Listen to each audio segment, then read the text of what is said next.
श्री सीताराम चंद्राभ्याम नमः। सुंदरकांड, सातवां सर्ग। रावण के भवन एवं पुष्पक विमान का वर्णन। बलवान वीर हनुमान जी ने नीलम से जुड़ी हुई सोने की खिड़कियों से सुशोभित तथा पक्षी समूहों से युक्त भवनों का समुदाय देखा, जो वर्षा काल में बिजली से युक्त महती मेघमाला के समान मनोहर जान पड़ता था। उसमें नाना प्रकार की बैठकें, शंख, आयुध और धनुषों की मुख्य मुख्य शालाएं तथा पर्वतों के समान ऊंचे महलों के ऊपर मनोहर एवं विशाल चंद्रशालाएं देखीं। कपिवर हनुमान ने वहां नाना प्रकार के रत्नों से सुशोभित ऐसे ऐसे घर देखे जिनकी देवता और असुर भी प्रशंसा करते थे। वे ग्रह संपूर्ण दोषों से रहित थे तथा रावण ने उन्हें अपने पुरुषार्थ से प्राप्त किया था।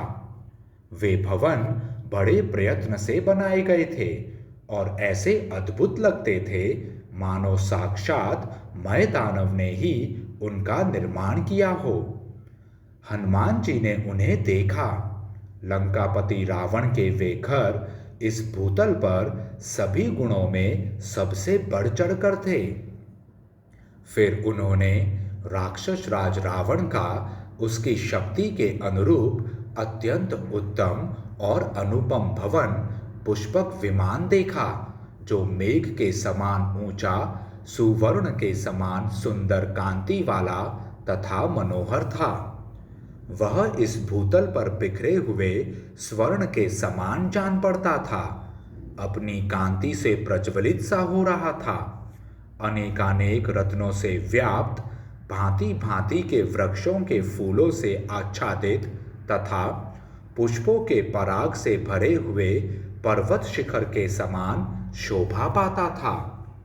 वह विमान रूप भवन विद्युन मालाओं से पूजित मेघ के समान रमणी रत्नों से दिव्यमान हो रहा था और श्रेष्ठ हंसों द्वारा आकाश में ढोए जाते हुए विमान की भांति जान पड़ता था।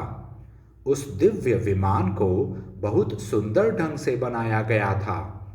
वह अद्भुत शोभा से संपन्न दिखाई देता था। जैसे अनेक धातुओं के कारण पर्वत शिखर, ग्रहों और चंद्रमा के कारण आकाश तथा अनेक वर्णों से युक्त होने के कारण मनोहर मेघ विचित्र शोभा धारण करते हैं, उसी तरह नाना प्रकार के रत्नों से निर्मित होने के कारण वह विमान भी विचित्र शोभा से संपन्न दिखाई देता था। उस विमान की आधार भूमि, आरोहियों के खड़े होने का स्थान सोने और मणियों के द्वारा निर्मित कृत्रिम पर्वतमालाओं से पूर्ण बनाई गई थी। वे पर्वत वृक्षों की विस्तृत पंक्तियों से हरे भरे रचे गए थे। वे वृक्ष फूलों के बाहुल्य से व्याप्त बनाए गए थे तथा वे पुष्प भी केसर एवं पंखुड़ियों से पूर्ण निर्मित हुए थे। उस विमान में श्वेत भवन बने हुए थे। सुंदर फूलों से सुशोभित पोखरे बनाए गए थे। केसर युक्त कमल, विचित्र वन और अद्भुत सरोवरों का भी निर्माण किया गया था।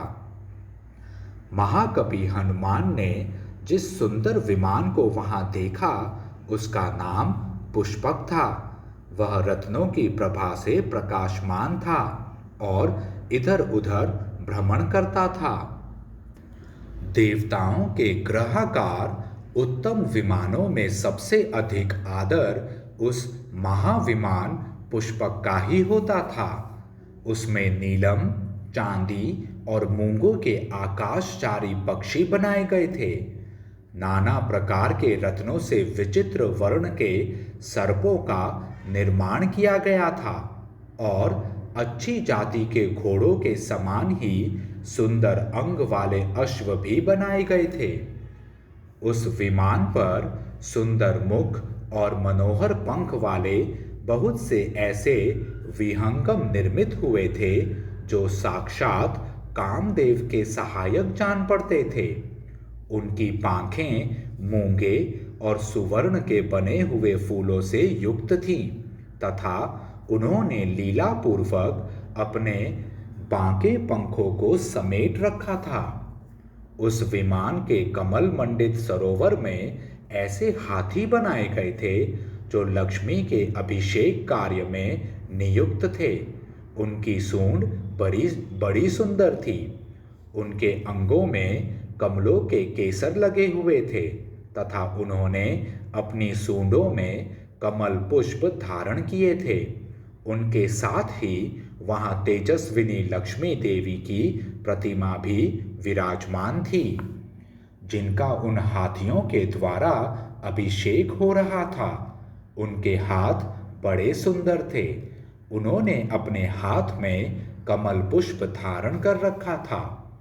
इस प्रकार सुंदर कंदराओं वाले पर्वत के समान तथा वसंत ऋतु में सुंदर कोटरों वाले परम सुगंध युक्त वृक्ष के समान उस शोभायमान मनोहर भवन में पहुंचकर हनुमान जी बड़े विस्मित हुए।